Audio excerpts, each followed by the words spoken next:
Hey everybody, this is Jeffrey Powers with Geekazine.com, and I'm going to show you something here because, I do a lot of live streaming of people's presentations, and it's interesting to watch how some people come up on stage. In fact, I had this one guy come up to me, and he was talking, he goes, yeah, I'm really, really excited to be going on presenting here. And he gets up on stage, he's like, yeah, I'm going to be presenting. I'm really excited about presenting about the topic I'm talking about. And there was no energy to it.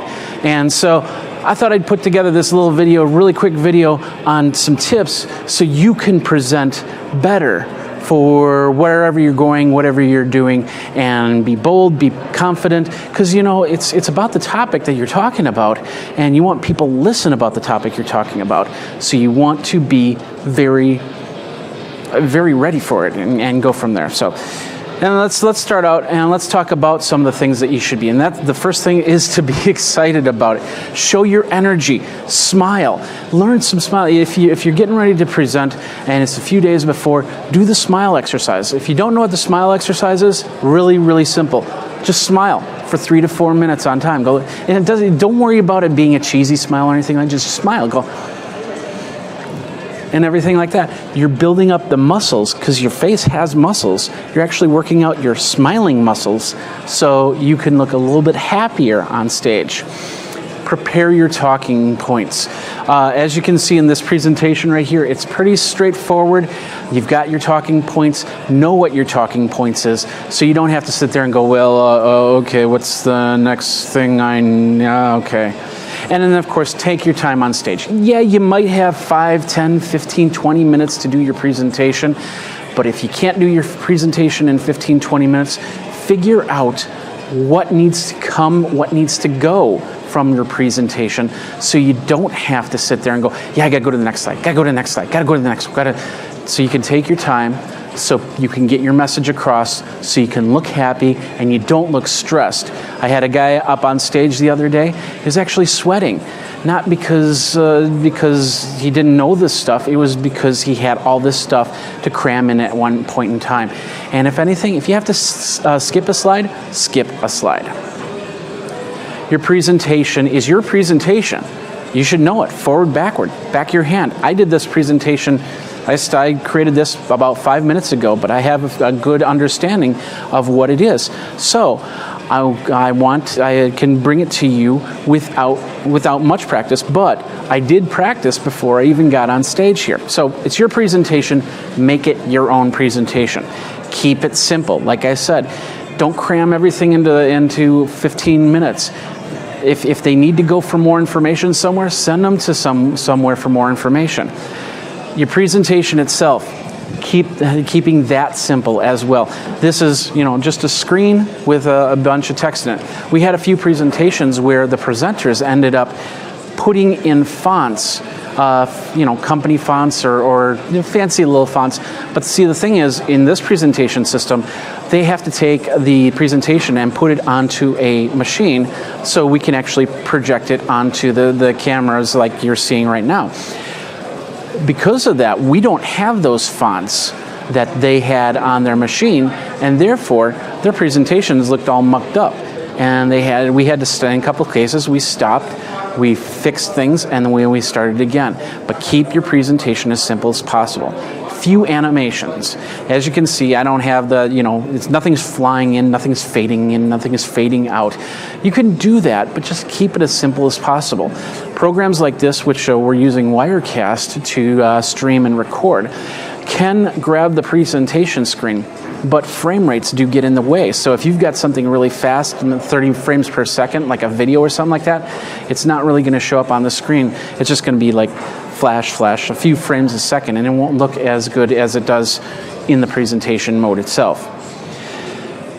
Limit the sound. If you've got sound coming from the laptop, like I said, video, you absolutely need it, then you hook up sound for it. But if you don't need the sound, don't have it hooked up.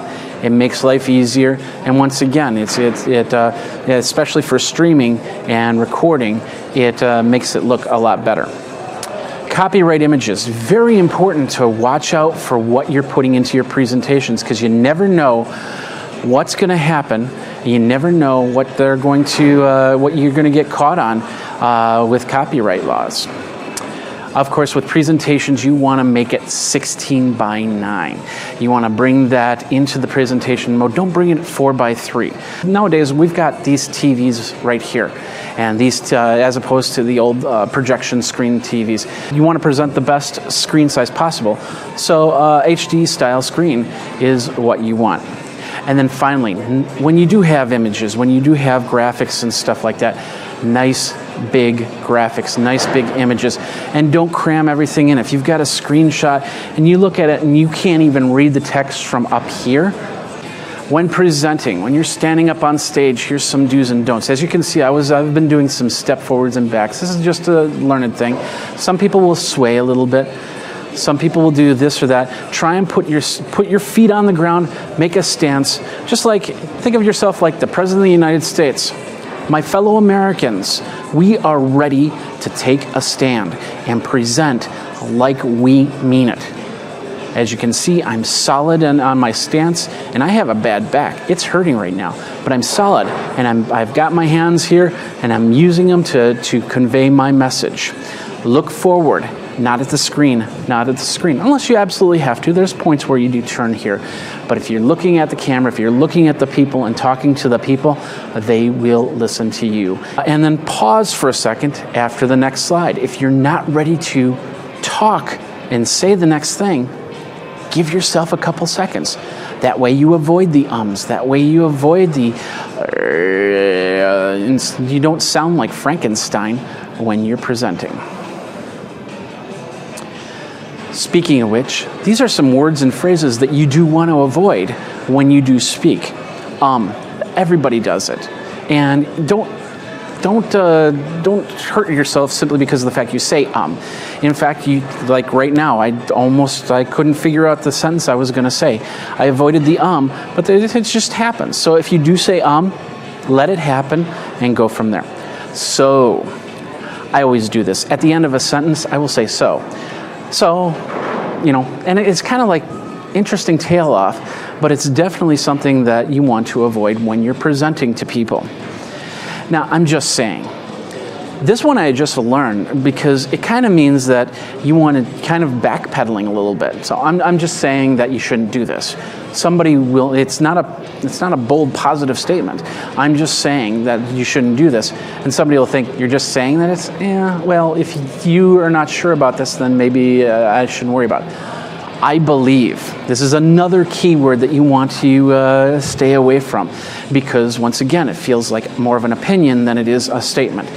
Don't believe, no. In all honesty, this is the one I really learned, and one of the most important ones, because that kind of just says, okay, he's being honest at this point in time. What about the rest of the presentation? Was he not honest about that? And then finally, you have cliche terms, things like "it is what it is." These are things that people hear all the time. They don't want to hear it in a presentation. Simple as that. Some other tips for having your presentation ready. Have your presentation on a USB drive. You bring in your computer, bring it on a USB drive. In this situation, we have a presenter's laptop, which is already hooked up to the screen and once again is going to the system for the live stream. So we can't accommodate somebody else's machine. So they had to bring on USB so we could bring it over and put it onto this machine. Expect the unexpected. As I was talking, there was one of the guys that came up here in the conference hall and was talking to GS, who's running the switcher over here. And I looked at that, and I was getting a little bit distracted as I was doing that, but kind of slowed down a little bit. I kind of realized that that's what's going on, and just to focus, to move forward. And then, of course, bring your talking voice. You don't have to sound like this to really bring out a presentation, but don't sound like this either, because nobody will be able to hear you. And then you look like this, and you look like your lost puppy. Nobody wants a lost puppy in a presentation. They want a bold person in a presentation. Simple as that. And of course, the biggest thing in the world right here, have fun when you're presenting. It's your time. It's your 15 minutes of fame in whatever you're doing. Have fun doing it. Be the presenter. Be the person that influences everybody that's sitting in these seats. So thanks a lot for listening, and I hope this helps you in your presentations. If you've got any questions, you can Twitter me over at Geekazine. Think magazine, put in a geek, you got Geekazine, and go over to geekazine.com for more information. You guys geek out and take care.